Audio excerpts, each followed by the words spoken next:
Electric চুল্লি থেকে মায়ের ভস্মীভূত শরীরটা বেরিয়ে এলো। ছেলেটি অনেক খুঁজেও মায়ের নাভিকুণ্ড পেল না। এটা শুধু আশ্চর্য নয়, অবিশ্বাস্য। শ্মশানের ডোমগুলোও হতবাক।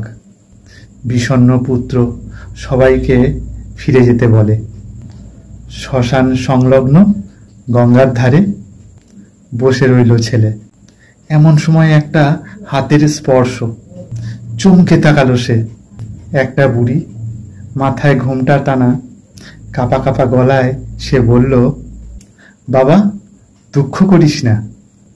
শেষ বয়সটা বৃদ্ধাশ্রমে কাটালে মায়ের সাথে ছেলের নারীর টানটা কেটে যায়, তাই তার উৎস আর খুঁজে পাওয়া যায় না।